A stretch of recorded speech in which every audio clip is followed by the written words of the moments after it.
Olá pessoal, bem-vindos ao Pod Vargas, o podcast que mergulha fundo na história do Brasil. Eu sou o Samuel e ao meu lado está o nosso co-apresentador, Rian. Hoje vamos falar de um período que mudou profundamente a nossa política, economia e sociedade, a Era Vargas. Quero que vocês se acomodem, porque esse episódio está recheado de informações valiosas, curiosidades históricas e reflexões sobre como decisões tomadas há quase um século ainda influenciam o nosso presente. Vamos junto revisar os bastidores desse período tão importante, analisar seus impactos e entender por que ele deixou marcas tão fundas na formação do Brasil moderno.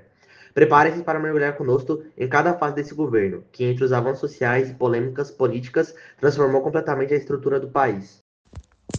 Oi, pessoal, é um prazer estar aqui. Para nos ajudar a entender melhor esse período, contamos com o nosso entrevistador Aihara e temos um convidado especial, ninguém menos que Getúlio Vargas. Seja bem-vindo, presidente.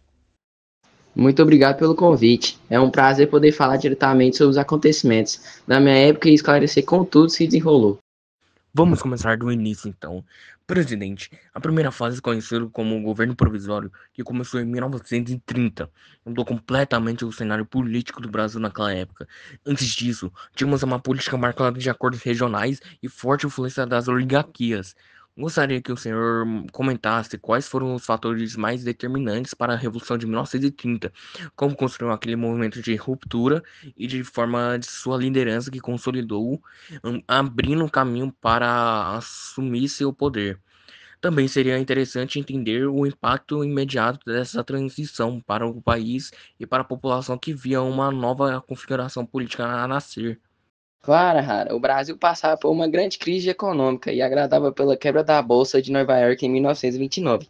A política do café com leite já não representava mais os interesses de várias regiões, e descontentamento com a eleição de Getúlio presa abriu o caminho para que liderássemos uma revolução em 3 de novembro de 1930 e assumimos o poder, suspendendo as eleições e iniciando o governo provisório com o objetivo de reorganizar o país e preparar eleições futuras. Interessante, presidente. E nesse período o senhor centralizou bastante poder, certo? Como isso impactou a nossa política brasileira?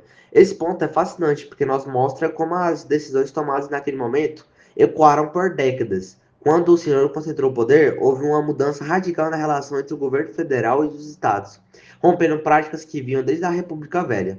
É impressionante perceber que, ao mesmo tempo em que o Brasil passava por uma transição econômica, também vivia um processo de centralização política, que redefiniu as regras do jogo. Esse movimento, embora controverso para muitos, acabou sendo um dos motores para a construção de um Estado mais atuante, que depois seria a base para políticas sociais e econômicas que moldaram o país. A Constituição de 1934 trouxe avanços importantes: direitos trabalhistas, proteção ao trabalho, o feminino infantil e regulamentação da jornada de trabalho. Presidente, antes de encerrarmos, gostaria de trazer uma reflexão mais ampla, olhando toda a sua trajetória desde o governo provisório até o final do Estado Novo. Como o senhor avaliou o equilíbrio entre o progresso social, desenvolvimento econômico, as restrições impostas às liberdades políticas durante sua gestão? A história muitas vezes apresenta a Era Vargas sob prismas diferentes, ora como salto para a moralidade, ora como período de excessos autoritários. Será valioso ouvir de forma direta qual legado o senhor considera mais relevante, que mensagem gostaria que ficasse para as próximas gerações as escolhas feitas naquele período. Gostaria que fosse lembrada como um período de grande mudança e desafios de modernização econômica e social, mas também de decisões difíceis, nem sempre populares, mas necessárias para consolidar um país mais estruturado e preparado para o futuro.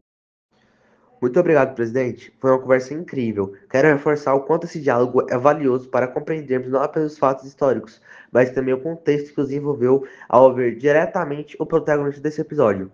Conseguimos captar reflexões que muitas vezes ficavam escondidas nas páginas dos livros. É um privilégio poder compartilhar isso com todos os ouvintes do Pod Vargas, mostrando que a história, além de essencial, pode ser instigante e cheia de ensinamentos para o nosso presente e futuro. Com certeza, Samuel. Aprendemos muito sobre cada momento da era Vargas, desde o governo provisório, a Constituição de 1934, até o Estado Novo e suas consequências para o Brasil moderno. É isso aí, pessoal. Encerramos aqui o nosso primeiro episódio de Pod Vargas. Queremos agradecer cada um de que nos acompanhou até agora e convidar vocês a continuar explorando a história conosco nos próximos episódios. Nosso objetivo é aproximar o público de debates importantes, estimular reflexão crítica e mostrar ou compreender que o passado é fundamental para construir um futuro mais consciente.